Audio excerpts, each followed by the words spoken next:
On the map, it was just a blank patch. Basin of the Biafo Glacier, unexplored. In 1933, a handful of men went to claim it. Their leader fell to malaria, storms swallowed their camps, and the legendary Snow Lake slipped away. But their failure lit the path for every explorer who followed. It's 2:20 a.m. I'm still buried in the Himalayan Club Journals, century-old field notes from the Himalayas. It's like diving deep into the documented history of the Himalayas from the early 1900s. The journals cover everything, from indigenous wisdom, cultural myths, to epic expeditions and groundbreaking discoveries. These forgotten stories are brought to life by synthetic voices in the Himalayan Journals podcast. Subscribe, zone out, binge, and pass it to a fellow mountain junkie. On the new provisional survey of India degree sheet number 42P, a blank space lay in the southeast corner, marked Basin of the Biafo Glacier, unexplored. It stood at the head of the Biafo and Hispar glaciers at latitude 36 degrees 02 minutes and longitude 75 degrees 40 minutes. The area looked large, yet small enough for a swift attempt by a small party. Captain C.E.C. Gregory, experienced in Ladakh and Turkestan, planned to reach this basin, find a passable col into the Shaksgam Valley, then return another year to cross the col and link with young husband's 1889 route. At his invitation, a joint trip went to Baltistan in June and July 1933. Gregory fell ill with severe malaria at the first camp on the Biafo Glacier and returned. Lance Naik, Pertap Singh, and J.B. Auden moved on alone until weather and snow forced a retreat. The main objective was not attained, but the journey left a clear record for those who might follow. Earlier surveys had set the scene. Godwin-Austen mapped the Biafo and Hispar in 1860 to 61, although he did not reach the upper Neve fields and showed the Biafo running almost northwest to southeast. In 1892, Martin Conway traversed both glaciers from Hispar to Skoro and drew the Biafo more nearly NNW to SSE. The Workmans visited in 1899 and 1908, and their orientation matched Godwin-Austen more closely.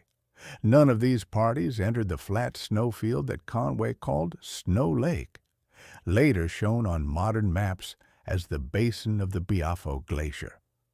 On 5th June, the party motored from Srinagar in heavy rain to Palgam, hoping to cross by Astanmarg and Amarnath into the Gamru Valley. The snow line lay at 10,000 feet, and the Palgam Coolies refused the route. On the 6th of June, they turned back to Srinagar, then to Woyal Bridge, and marched to Gund. They followed the Leh Road over the Zoji La to the suspension bridge below Kargil, then branched down the Shingo, dismissed ponies at Olthing, and hired men, stage by stage.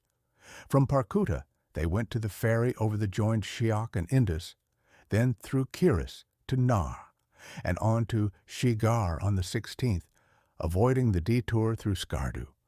The Skoro La still held too much snow, so they kept to the Shigar and Braldu valleys. Flooded streams stopped them 3 miles short of Skoro on the 20th.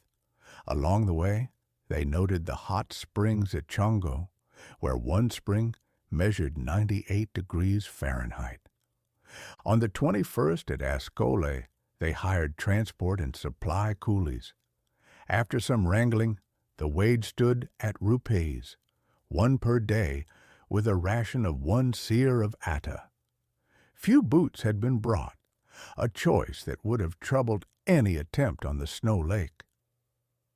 On the 22nd, they moved to the Biafo. The snout reached almost to the Biafo River, at one point 350 feet from the right bank and about 800 feet from the north wall of the northern Mango Gusor Peak. The first camp stood at 11,775 feet, the ledge camp of the Workmans. Gregory arrived with a high temperature. The 23rd was a halt. Pratap Singh and J.B. Auden crossed the glacier and climbed a spur to about 12,400 feet. Bearings to the highest visible points above the left and right banks, about 3 miles above the Latak Glacier, were 312 degrees and 308 degrees. The Biafo seemed to trend more nearly northwest to southeast. Rain set in at midday. On the 24th, Gregory decided to return to Ascole, but asked the two to continue. On the 25th, after a halt for news, they climbed to a cairn at about 13,700 feet and saw, when weather allowed, a severe skyline of high peaks. The identification of the great summits remained doubtful, and the orientation of the glacier on earlier maps appeared open to correction. After 9 a.m., the view closed and rain began. They reached Camp 3 in heavy rain, then on the 27th moved to Camp 4, near the confluence with the Latak Glacier at about 14,000 feet. There was no wood. They dismissed 13 Atta carriers and kept 7 to cook and carry wood, giving them rope and 2 ice axes. On the 28th, mist and rain thickened. Steps were cut across a 600-yard zone of oblique crevasses. Above 14,700 feet, a level field lay under 2 feet of new snow. Crevasses were hidden. Progress became slow. At midday, the clouds lifted for a brief view up the glacier. It was impossible to reach the snow lake that day. With weather worsening and time running out, they turned back, descended 2 miles below Camp 4 by dusk, and found 3 inches of new snow by morning. Supply coolies had gone 3 miles down for wood, which made the Snow Lake camp untenable. They retreated to Karakoram in 2 days. The weather cleared on the 30th of June. They surveyed the snout and photographed it on the 1st and 2nd of July. Day temperature in the open reached 118 degrees Fahrenheit.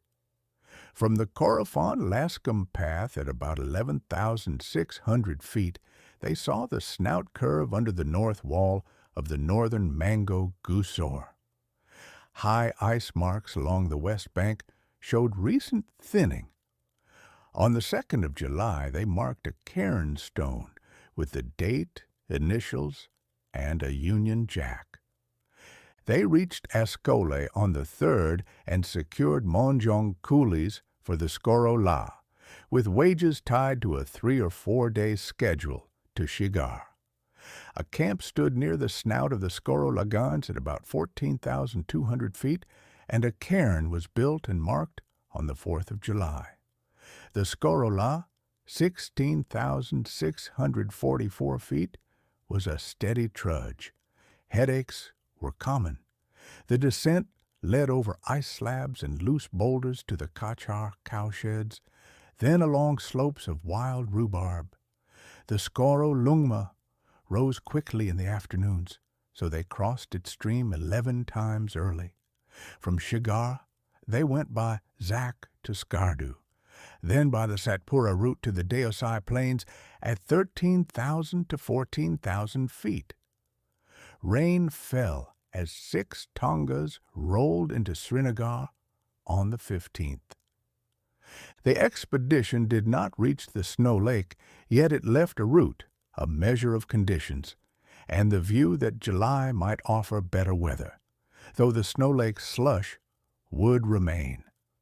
Costs, wages, and tents were recorded, and thanks were given to Captain Gregory, to Lance Naik Pratap Singh, and to the Survey of India for instruments and maps.